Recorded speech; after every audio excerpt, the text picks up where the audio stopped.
Uma palavra para a avaliação das estruturas vasculares abdominais, dos grandes vasos retroperitoneais e do enquadramento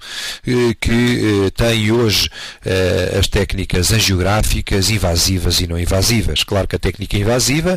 é a angiografia convencional, obviamente hoje são apenas realizadas angiografias de subtração digital, portanto onde é possível apenas observar os vasos sem a sobreposição das estruturas ósseas e podemos realizar exames do setor arterial, como ortografias, ou realizar exames mais seletivos, portanto chamadas arteriografias seletivas ou mesmo suprasseletivas. Portanto, a angiografia tem esta vantagem de poder delimitar cada vez mais territórios vasculares mais pequenos, quando o que está em causa é a demonstração apenas da vascularização de um determinado território, ou pelo contrário, quando se pretende fazer a administração de drogas ou de processos de embolização. Portanto, a técnica da angiografia de subtração digital ou da angiografia de intervenção, se preferirmos, é hoje uma técnica de grande valor, sobretudo pela sua dimensão terapêutica, permitindo, portanto, todos estes gestos, dilatações, de estenoses, colocação de stents, portanto, tudo isso pode ser efetivamente realizado com o recurso à angiografia. Quanto às técnicas seccionais que utilizam a injeção de produtos de contraste por via intravenosa, e estou-me aqui a referir concretamente à angiotaque e à angiorressonância, são hoje técnicas preciosas do ponto de vista diagnóstico. Claro que há que compreender que a resolução espacial, anatómica de ambas as técnicas não é comparável à da angiografia de subtração digital, mas desde que isso não venha a influir negativamente na capacidade diagnóstica, isso em geral não causa qualquer problema. E, de facto, na maior parte das vezes, o que pretendemos é a avaliação dos vasos e dos grandes troncos vasculares,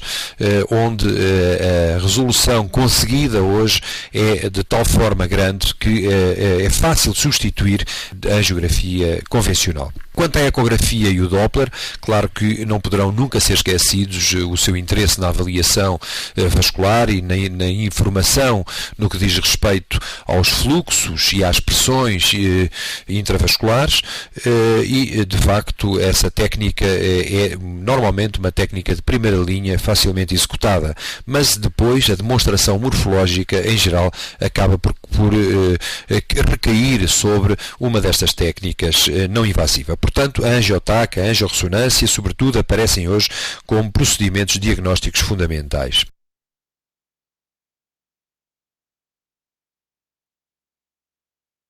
Este é um exemplo para demonstrar uma ortografia, ainda uma ortografia convencional, sem subtração digital, propositadamente para mostrar,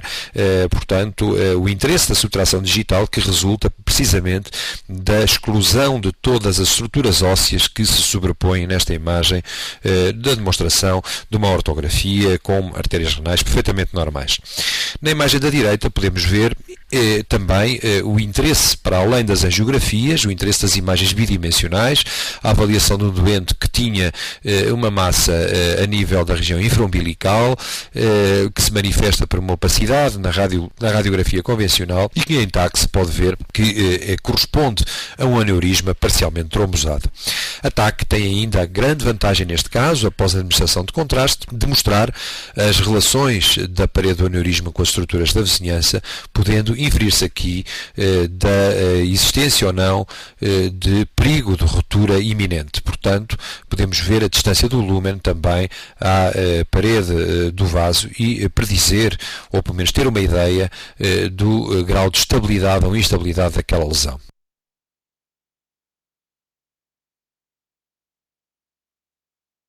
Um outro caso de um aneurisma da aorta abdominal com trombose parcial, na imagem da direita, uma reconstrução tridimensional. Portanto, estas imagens são importantes para a demonstração da extensão total do aneurisma, da sua relação, do seu colo com as artérias viscerais, nomeadamente aqui, concretamente com as artérias renais. Hoje é também possível, através dos procedimentos da angiografia de intervenção, realizar a colocação de próteses próteses intravasculares, o que significa que estes doentes não têm já necessariamente a obrigatoriedade de cirurgia por laparotomia. Este é um exemplo extremamente interessante de um doente com uma aorta tortuosa. Esta é uma reconstrução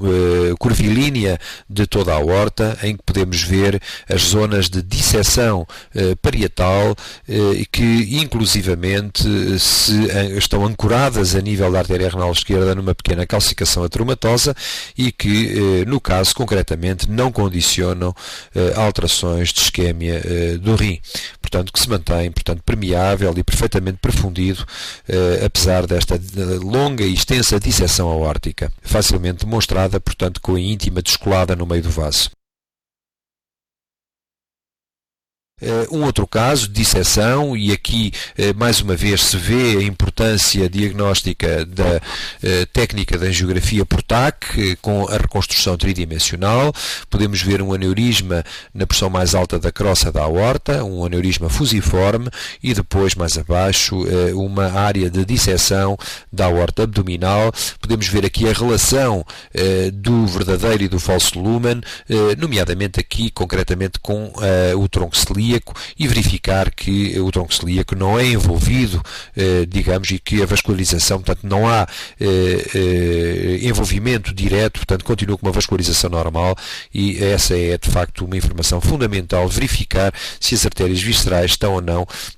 envolvidas no processo de disseção, condicionando, eventualmente, uma isquémia crónica ou uma isquémia mais ou menos aguda dos territórios vascularizados por aquela artéria.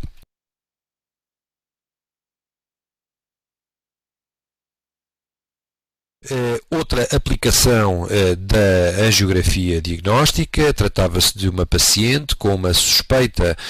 de uma hipertensão renovascular. Como é sabido, a hipertensão renovascular associa-se à possibilidade de displasia fibromuscular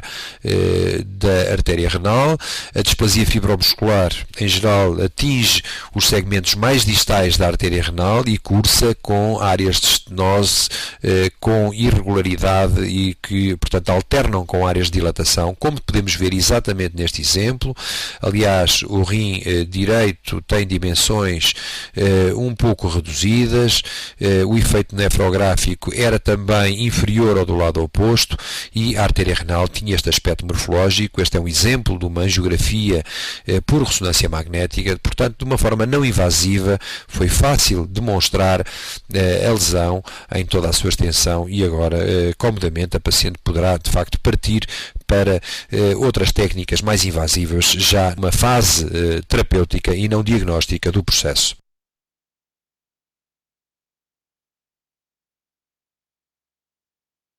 O interesse da angiografia é hoje enorme, as aplicações vastíssimas, substitui, como digo, todas as aplicações angiográficas desde que não se estejam em causa os pequenos vasos mais distais, onde a resolução da angiografia convencional é de facto inexistível. Este é um exemplo também para demonstrar a possibilidade da utilização da técnica mesmo em crianças, em recém-nascidos e portanto, em crianças. Há alguma experiência acumulada na realização de angiografias torácicas em pacientes com cardiopatias congénitas, e aqui temos um exemplo à esquerda de uma crosta aórtica e de uns troncos supraórticos normais. Portanto, é possível avaliar no mesmo tempo o setor arterial, as artérias pulmonares, o retorno venoso para a aurícula esquerda. Portanto, esta é uma vista posterior do arco aórtico, e à direita temos neste recém-nascido a visualização simples de uma coartação da aorta a nível da região ístmica, imediatamente após a emergência da artéria subclávia esquerda, e que cursa também com uma hipoplasia tubular de toda a crosta distal.